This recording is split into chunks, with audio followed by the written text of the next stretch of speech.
Flickering lanterns illuminate a narrow tunnel that widens, revealing something not seen in tens of thousands of years. A group of archaeologists step forward cautiously, as if their every movement could disrupt time itself. The air is damp and heavy, and the echo of their breathing blends with the sepulchral silence of an age long lost. Then, a flash makes one of the archaeologists freeze in place. His pulse quickens, and he whispers, "Jesus, look at that." On the wall, his flashlight illuminates a faded outline, the figure of a wild boar, and beside it, 3 mysterious silhouettes, movement as if frozen in stone. A story told without words. Archaeologists stare at the most ancient known visual evidence of the human imagination. It's been 51,000 years, but it's still here.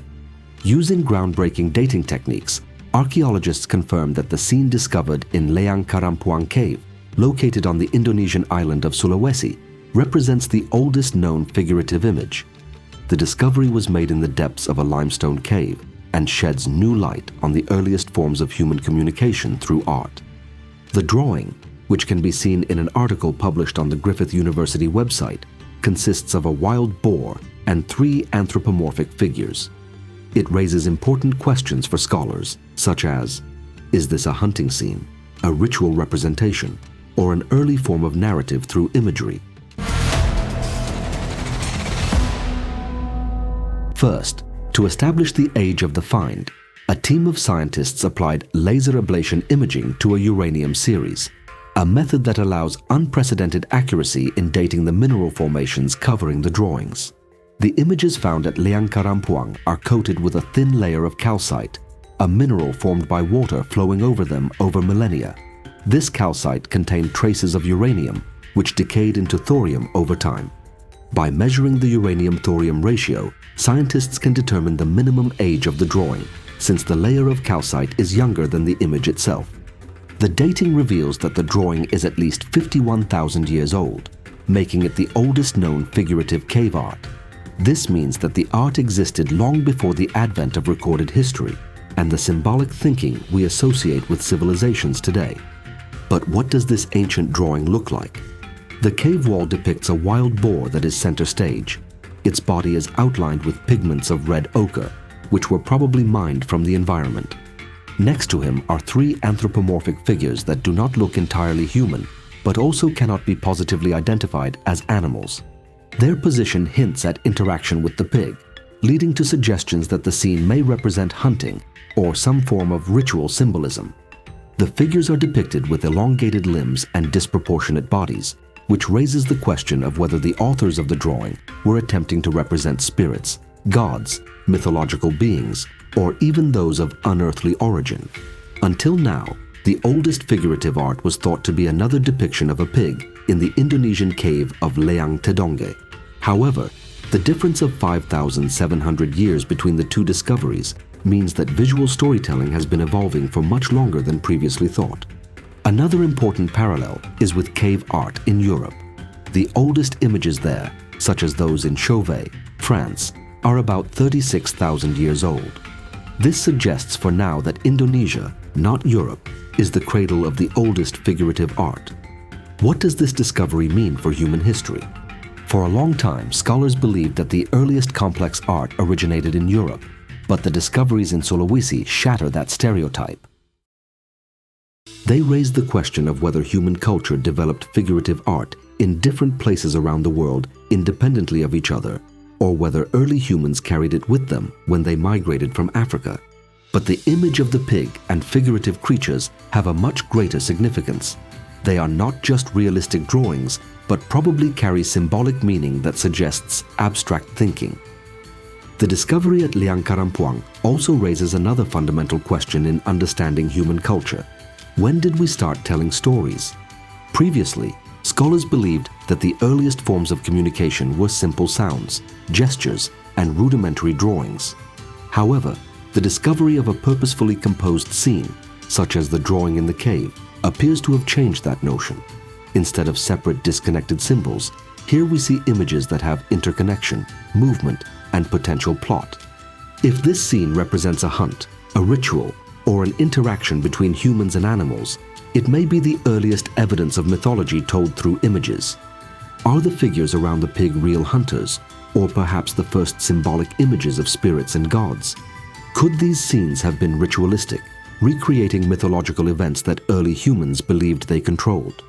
If this is indeed a narrative, can we consider it the world's most ancient book carved in stone? If we accept the premise that these scenes convey myth, then the existence of mythological thinking 51,000 years ago is true. This means that humans developed abstract thinking and symbolism much earlier than we have previously assumed.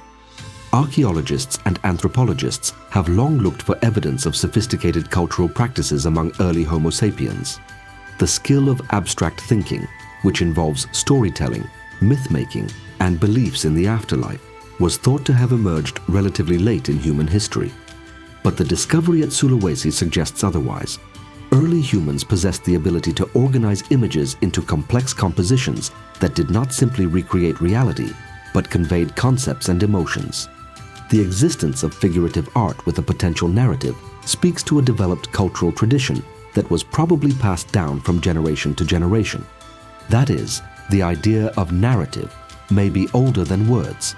If people 51,000 years ago were already using images to communicate stories, then language as a concept probably developed in parallel with visual storytelling. Accepting the possibility that the art at Leang Karampuang is indeed a form of storytelling raises another question. Were these images accompanied by oral traditions? It is possible that while the makers of the paintings were depicting them, they were telling oral stories to their viewers, combining visual and verbal narration. In some modern tribal societies, such images are still used to tell myths about their origins or to preserve important events. If this was part of a broader tradition, does it mean that the earliest literature began as a combination of oral traditions and drawings? These are difficult questions to answer, but one thing is certain. The importance of this kind of art goes beyond simply reproducing reality. Does this change our understanding of early culture?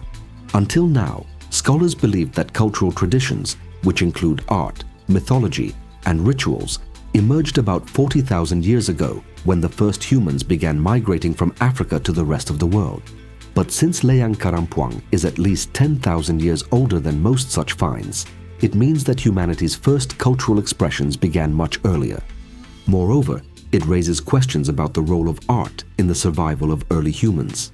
If paintings were used to tell stories, convey knowledge about hunting, give warnings about dangers, or pay tributes to mythical creatures, then art was not simply a means of decoration, but a key tool for cultural and social organization.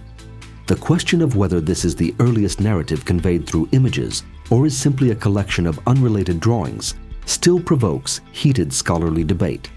Scholars who support the idea that the scene represents a purposeful narrative base their case on several key arguments. In many other prehistoric drawings, the objects are isolated with no interconnection. Here, however, the pig and the three figures are situated in an active scene, suggesting a specific action or event, not just randomly placed images. Depicting multiple figures in a single scene, creating movement and interaction, is rare for this period. If this is just a random drawing, why is there such careful placement of objects? In later cave paintings, such as those at Chauvet, France and Lascaux, Spain, similar compositions tell stories of hunting, shamanic rituals, or human-animal interaction. If Sulawesi art is older by over 15,000 years, it is logical to assume that the foundations of visual storytelling began here. Other researchers have challenged the interpretation that this is the earliest visual story, making the following counter-arguments. There is no convincing evidence that all the elements were drawn at the same moment in order to form a narrative. Could it be that the image of the pig and the figures around it were made at different times by different artists, and the human brain is simply looking for a connection between them? This phenomenon, called pareidolia, is an innate human tendency that causes humans to see patterns in stories where there might not be any. The truth is that there is no way by which we can know for sure whether prehistoric people really did put a narrative into an image. It may have been ritual rather than narrative, perhaps not a narrative, but a pilgrimage or symbol of a particular belief. What does all this really mean for humanity? The discovery at Leang Karampuang turns our understanding of the development of human culture and imagination on its head. If people were already telling stories through drawings 51,000 years ago, what else were they doing? Have we underestimated their mental and social abilities? This find reveals that the ability to tell stories is not just a byproduct of human thinking, but possibly one of the primary mechanisms by which our species evolved and survived. The cultural transmission of knowledge began much earlier than we thought. Primitive people thought in abstract terms, which was key to survival and organizing communities. Art was not just decoration, but part of the way they perceived the world and passed it on to the next generation. Stories told through images may have served to passing on information about hunting and the environment, which animals are dangerous, which are a source of food, and how to hunt. For the preservation of tribal myths and legends, the formation of early religious beliefs, and notions of supernatural powers and gods. The images may also have had an educational function. The visual scenes could have been textbooks for younger generations before writing existed. And might these narratives have been the key to survival? Then, that would go some way to explaining why humans were able to build complex societies and adapt to different environments, while other human species, such as Neanderthals, were unable to compete with them. And what stories did the first humans tell? If we could understand what these ancient drawings meant, what would they tell us? Did ancient people ask questions about their origins? Could these be the oldest surviving myths about the world that have never been recorded in words? Could the scene in Leang Karampuang represent a legend of a hero hunter? If so, it would mean that even back then, people were creating images of leaders and inspirational figures, much like later civilizations. Or did the creators of the images want to preserve important information for those who would come after them?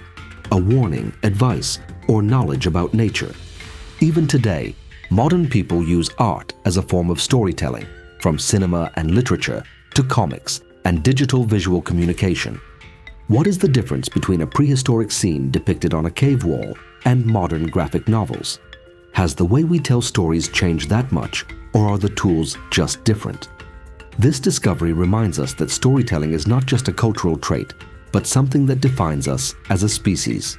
One thing is certain: humanity has always had a need to tell stories.